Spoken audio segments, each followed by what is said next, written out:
being raised biethnically is that sense of being othered, even though I'm unambiguously Black. I am very much so an African, and I am very much so an African American in every sense of the term.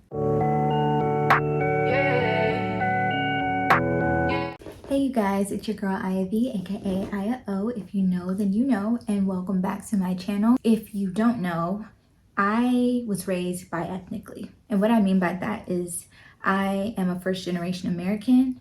My parents came here in the 80s. They came from Liberia, West Africa, and then they had me and my sister. So I was raised in a household that was very Liberian, while going to school and experiencing an American culture and an African American culture. I say American culture and African American culture because I do think, in a sense, it's not even in a sense, there's definitely a difference.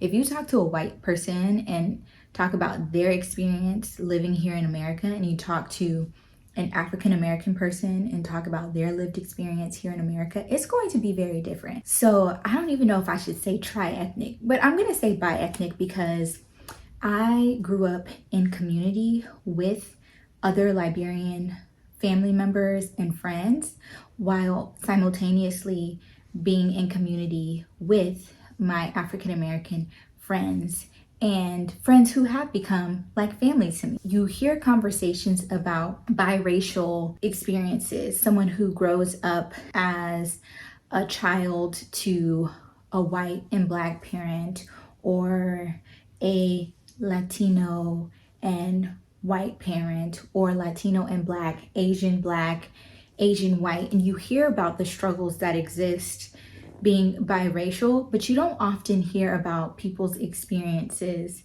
being biethnic. And this is why I wanted to create this video, to share my own personal experiences. Let's just start with how this even came to be. I was watching a video, and I follow a lot of Liberian platforms on Instagram, and there was a video of a woman who was saying things like, "Of course I'm West African, blah, blah, blah, blah, blah, blah, blah," or "I'm West African, of course I X, Y, and Z."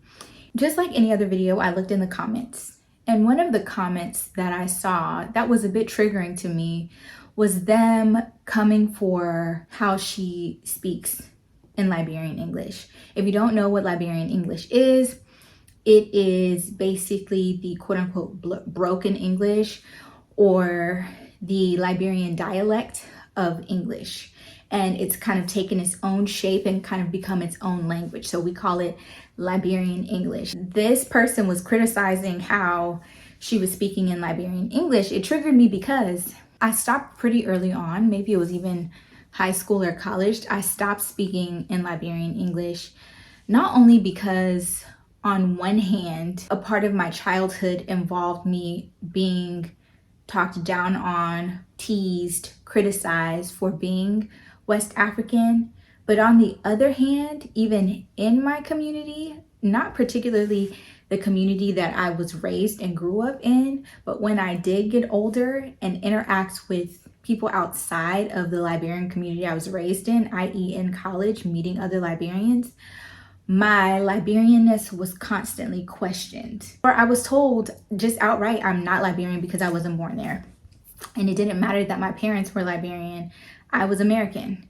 So one of my struggles being raised biethnically is that sense of being othered, even though I'm unambiguously Black. I am very much so an African, and I am very much so an African American in every sense of the term. It can easily be talked about when you're biracial, explaining the polarities and the struggles of being biracial and having to try to show up and embrace both sides of yourself racially. And I do see a lot of similarities when it comes to showing up biethnically. I can't even say I no longer feel that way, even though I very much so am proud of my Liberianness. I am proud of my culture. If someone asks me where I'm from, I let them know I'm Liberian. My family's from Liberia. I thus am from Liberia, even though I was very much so born and raised in North Carolina. However, there is a part of me that does feel like, to a lot of people, I'm not Liberian enough or even Liberian at all. On the other side of it, because I was raised in a Liberian household, my hometown is rich with Liberian families. We have such a strong and tight-knit Liberian community back home.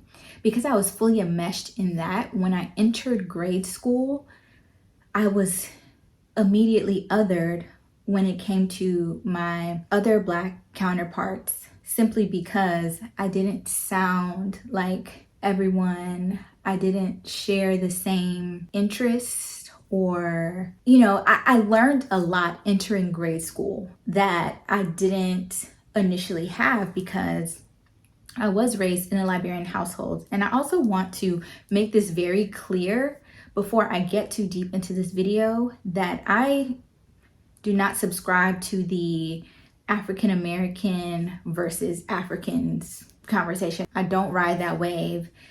I very much so think there's so much beauty in us embracing each other and living biethnically. I have seen all the beauty that is joining together, learning from each other, growing with each other. So I hate the conversation surrounding putting African Americans and Africans against each other. It's crazy. So if you're one of those people, please exit the video. You're not going to get what you want to get out of this. Although I do share the challenges that I experience from both sides. This is not a I hate African Americans or I hate Africans type of video. It's just not. So anyway, entering grade school, I realized just how different I was. I wasn't different in how I looked.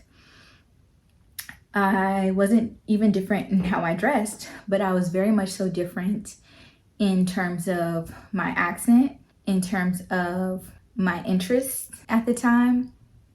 And so a lot of these things resulted in me being teased and my Blackness coming into question. And I had this realization talking to my best friend about this, that I didn't realize just how much I was othered growing up until we started unpacking our childhood. When I entered preschool, I was surrounded by primarily white people. And a lot of what I consumed that was American was what I saw on TV. So that's me being raised watching Disney Channel, Nickelodeon, those types of things. So my dialect or accent was very much so giving what you're hearing right now. And when I got to grade school and I started encountering my Black friends, one of the first things that was told to me was that I sounded like a white girl. I got nicknamed Oreo growing up. Also, something else that I was told was that I was stuck up. As a child, I didn't understand it. Now that I'm older, I understand it, and it doesn't really hurt my feelings because I understand it. Me showing up as the Black girl, the dark-skinned Black girl who sounded like this, I imagine that would be a little jarring. Like, why do you sound like that? Like, what's up with that? You are Oreo. You're giving very much, you look like me, but you sound like them. So I understand it. And kids can be very honest. Kids can be very brutal. And so that was something that I constantly heard growing up. That I talked white, that I acted white. Growing up, our parents exposed us to all kinds of things. They let us try out tennis, soccer, dance, cheerleading. Cheerleading is a thing that stuck with me. And competitive cheerleading specifically is what stuck with me. And so I vividly remember entering cheerleading after watching Bring It On. That's actually what inspired me. I watched Bring It On. I wanted to become a cheerleader. I was, for a long time, the only Black girl on my level of my cheer team, because my cousin Nikki and my sister Nyla, they also cheered as well. But for a time, I was the only Black girl on the level that I was cheering at. So I was the only Black girl amongst a sea of white girls. And naturally, the environment you're in, I think you just naturally pick up the talking, the way of being. And so, yeah, starting that at 8 and then entering middle school a few years later, it definitely gave Oreo. And so I was then competing with this notion that I am not Black enough. I found myself trying to prove, like my mom, we were raised having braids in our hair all the time. So I got to middle school and all the girlies are wearing doobie wraps. I said, Mom, cut the braids. Take me to the beauty salon. I want to get a doobie wrap ASAP. Went through that phase. It didn't last long. The hairstylist that I went to, it wasn't great. Hair ended up falling out. Whatever. But I did find myself in that season and onward trying to prove my Blackness. Hearing things like I was stuck up throughout middle school and high school made me shrink into myself. Hearing that I looked mean, hearing that I sound like a white girl, I started to do things to seem more palatable to my African American community. I started to slouch more. I started to try to change my accent, my dialects. I started trying to talk with more African American vernacular English so that I would be accepted. There were just different things that I would try to do just to be embraced, just to show that, hey, I am you, I am like you. We see each other. I will say that I did have a community of men and women growing up that embraced me.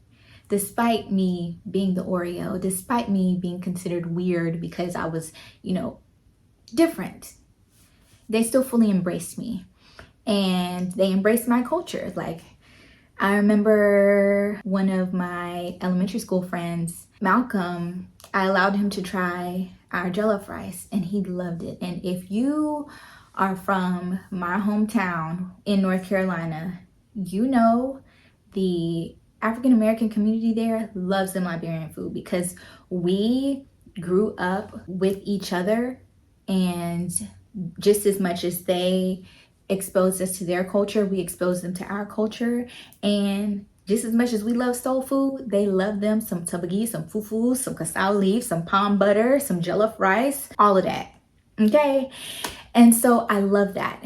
And yeah, even though there were significant differences, or not so significant, whatever, we did end up growing together, and I'm thankful for that. On the other hand, when I got to college, that's when I started to experience that feeling of othering from my own community, not just the Liberian community, but the West African community as a whole. I do hear my little one up, so I'm gonna have to wrap this video now. So just be looking forward to a part 2 where I talk about how I felt othered as a Liberian and as a West African in that community in college. I'm purely speaking about my experiences and my struggles growing up biethnically.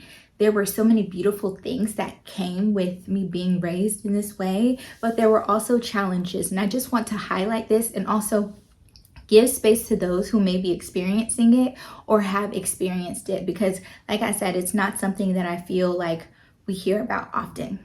So that's all I have for now. Thank you so much for watching. Please add your commentary and your thoughts in the comments below, and I will see you in the next video. Bye.